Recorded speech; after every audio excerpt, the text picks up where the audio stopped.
আৰু বটদ্ৰৱাত মুখ্যমন্ত্ৰী ডক্টৰ হিমন্ত বিশ্ব শৰ্মা বটদ্ৰৱা প্ৰকল্পৰ কাম কাজৰ বুজ ল'লে মুখ্যমন্ত্ৰীগৰাকীয়ে যেটো 29 ডিচেম্বৰত প্ৰকল্পটো মুকলি কৰিব গৃহমন্ত্ৰী অমিত শাহে আৰু গতিকে এই সন্দৰ্ভত মুখ্যমন্ত্ৰীগৰাকীয়ে মন্তব্য প্ৰদান কৰিছে লগতে বাংলাদেশৰ সামগ্ৰিক পৰিস্থিতি সন্দৰ্ভতো মুখ্যমন্ত্ৰীগৰাকীয়ে মন্তব্য প্ৰদান কৰিছে আমাৰ হাতত মুখ্যমন্ত্ৰী ডক্টৰ শৰ্মাৰ মন্তব্য আহি পৰিছে আপোনালোকলৈ আগবঢ়াইছো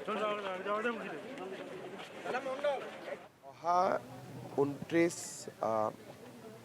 ডিচেম্বৰ তাৰিখে ভাৰতৰ গৃহমন্ত্ৰী ডাঙৰীয়া বৰদোৱালৈ আহিব আৰু আমাৰ যিটো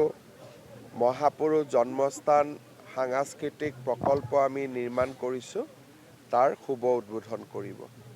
আৰু তাৰ পিছত সিদিনাখনেই তেওঁ গধূলি গুৱাহাটীত আৰু কেইবাটাও অনুষ্ঠানত যোগদান কৰিব সকলোৰে লগত আলোচনা কৰিলোঁ যাতে মিটিংখন আমি খুব ভালে কৰিব পাৰোঁ ইয়াতে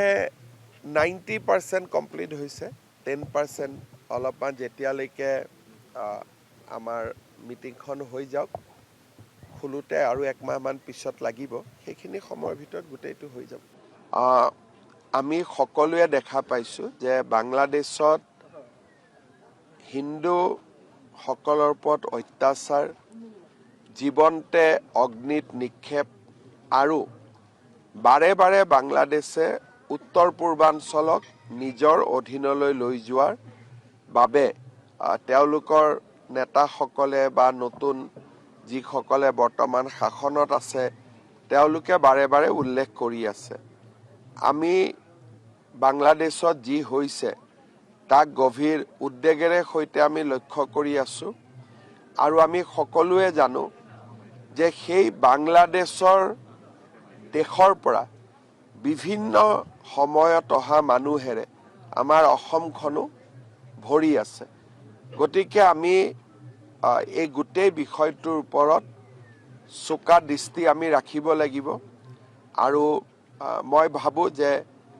আমি অলপ সচেতন হৈও থাকিব লাগিব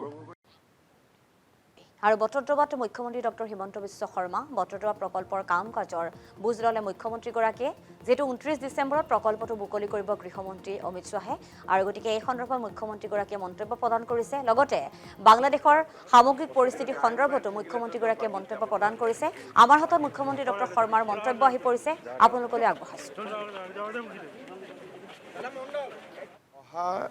29 ডিচেম্বৰ তাৰিখে ভাৰতৰ গৃহমন্ত্ৰী ডাঙৰীয়া বৰদোৱালৈ আহিব আৰু আমাৰ যিটো মহাপুৰুষ জন্মস্থান সাংস্কৃতিক প্ৰকল্প আমি নিৰ্মাণ কৰিছোঁ তাৰ শুভ উদ্বোধন কৰিব আৰু তাৰ পিছত সিদিনাখনেই তেওঁ গধূলি গুৱাহাটীত আৰু কেইবাটাও অনুষ্ঠানত যোগদান কৰিব সকলোৰে লগত আলোচনা কৰিলোঁ যাতে মিটিংখন আমি খুব ভালে কৰিব পাৰোঁ ইয়াতে 90% কমপ্লিট হৈছে 10% অলপমান যেতিয়ালৈকে আমাৰ মিটিংখন হৈ যাওক খুলোতে আৰু একমাহমান পিছত লাগিব সেইখিনি সময়ৰ ভিতৰত গোটেইটো হৈ যাব আমি সকলোৱে দেখা পাইছোঁ যে বাংলাদেশত হিন্দু সকলৰ ওপৰত অত্যাচাৰ জীৱন্তে অগ্নিত নিক্ষেপ আৰু বাৰে বাৰে বাংলাদেশে উত্তৰ পূৰ্বাঞ্চলক নিজৰ অধীনলৈ লৈ যোৱাৰ বাবে তেওঁলোকৰ নেতাসকলে বা নতুন যিসকলে বৰ্তমান শাসনত আছে তেওঁলোকে বাৰে বাৰে উল্লেখ কৰি আছে আমি বাংলাদেশত যি হৈছে তাক গভীৰ উদ্বেগেৰে সৈতে আমি লক্ষ্য কৰি আছো আৰু আমি সকলোৱে জানো যে সেই বাংলাদেশৰ দেশৰ পৰা বিভিন্ন সময়ত অহা মানুহেৰে আমাৰ অসমখনো ভৰি আছে গতিকে আমি এই গোটেই বিষয়টোৰ ওপৰত চোকা দৃষ্টি আমি ৰাখিব লাগিব আৰু মই ভাবো যে আমি অলপ সচেতন হৈও থাকিব লাগিব